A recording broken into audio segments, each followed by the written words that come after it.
Is your manager pushing you to get more things done? Or do you think by forcing people you can get more things done? Most of the organizations I have seen, a lot of managers think that's how to get things done, but it's not true. In this video, we are going to talk about a dynamic called faster is slower. What will happen if you push people to get more things done? By end of this video, I guarantee that you are going to take away enough understanding of what will happen if you force people to get things done. Even better, you can go and explain someone and what is the consequences of pushing people to get more things done. Hi, welcome to the Catalyst.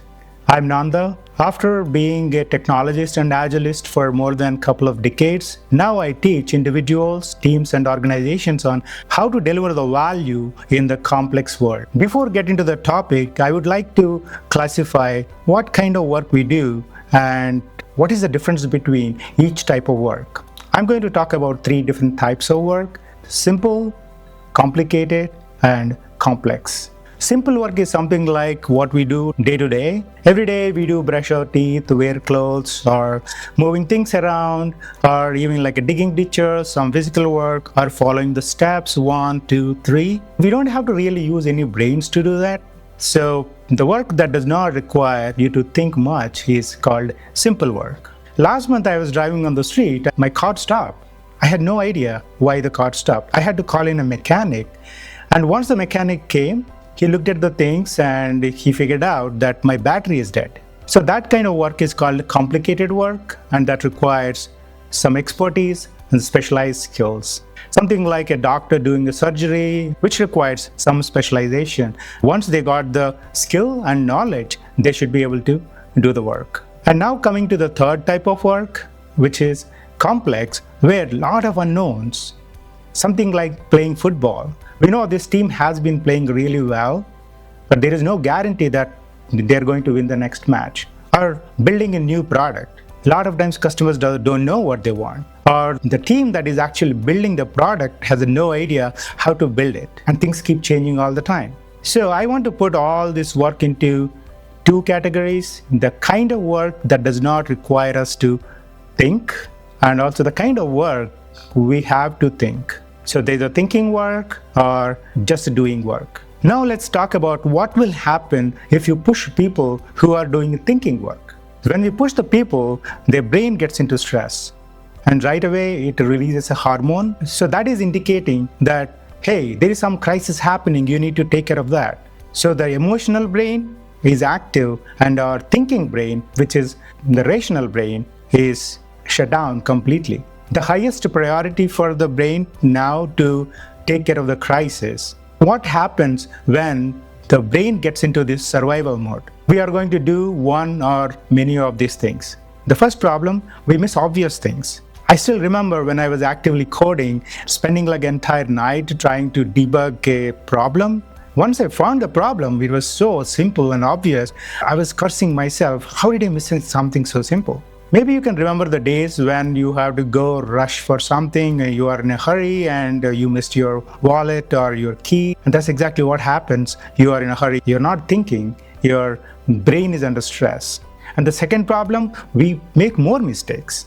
When the rational brain is shut down, our planning doesn't work, our creativity doesn't work, our executive function is completely shut down. When that happened, we just want to do things quickly, whatever we know. Maybe we are trying to solve a problem, but we're not considering all the possibilities. Just we are going with the one possibility, and that is going to lead to more problems. Problem number 3, we try to look for the shortcuts. I have seen software developers cutting and pasting the code rather than spending time to do a proper object-oriented design. And that actually led to more problems later. Fourth, and even worse, people getting burned out. And when people get burned out, they are emotionally stressed. This is like a vicious cycle. The stress leads to the burnout, and that is going to lead to more stress. If we keep stressing the people, in the long term, it is going to go further down and down. In summary, I'm going to put what exactly happens into 2 categories. It's a technical debt and emotional debt. A technical debt is something mediocre work, the defective work or buggy work, whereas the emotional debt is the stress that is ingrained in our brain and it keeps acting upon us. Now that we understood what happens when we push the people to get more things done, now let's see how it is going to affect the managers or the team's goals. So what do managers want? Maybe delivering the work on time, the schedules, deadlines. But now you know that the team is really carrying a lot of technical debt and emotional debt. It is something like wearing a huge backpack on their back and playing football. Imagine how fast can they run. So most of the time they're actually spending in solving the problems which they have created rather than doing the things faster. And that is going to lead to schedule overruns because everything is going to take forever to get done because most of the work is going to be repetitive. The managers probably want the customer satisfaction. Imagine after delivering the work, how many customers are really happy. I have seen in my career, the team thinks that they have done a great job just to hear the bad news from the customer that this is not what exactly they are looking for, or the product is so bad in production, it is bombing left and right. The third goal, the managers want probably to retain their employees. But anyway, the employees are already frustrated. The team members are probably getting sick or they're ready to leave. The fourth goal is to save money. If the team is spending most of their time in fixing the problems which are unnecessary in the first place, it's definitely costing more to really deliver the value. And these are only few problems I'm talking about. There could be a lot of systemic problems where the people are demotivated. I have seen employees who have been working, still they are not motivated at all. And I have seen managers complaining that, I don't know why my team members are not motivated. Probably now you know why. So we know that it doesn't work. But where is this ideology coming from? It is coming from at least 100 years ago. Think of Industrial Revolution when the work is like in factories. The people on the ground are doing like nuts and bolts, and the people at the top are the smart people who came up with the process.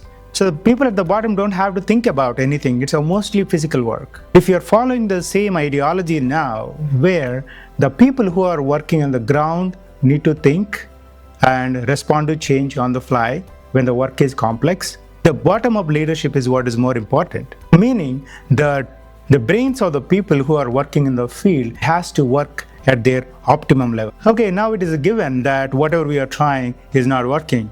And also, just one thing I want to say, the only way to go faster is going right. So then what should we do? I suggest you do three things. First of all, take the pressure off, which is counterintuitive, but that's exactly what we need to do. When the people are doing thinking work, they shouldn't have any pressure. Once the pressure is taken out, there are two other things you need to really focus on. Check whether your team members have skills to do the work. If they don't have the skills, skill them up. So they need to have the capability to do the work. So work on building the capability. And third is if they don't have a motivation for whatever reason, maybe because of their past or maybe in the same organization they have been going through, maybe they are demotivated. If you want to know more about how to motivate people, watch my other videos. I will be doing one on how to motivate people. I'm not saying that you should not put pressure at all. I think the subtle pressure will improve the focus, but a continuous pressure for a long period is going to put the people under stress. If you really want your team to do a great job, stop managing, start leading. If you like this video, please spread the word. Let the more people learn these concepts.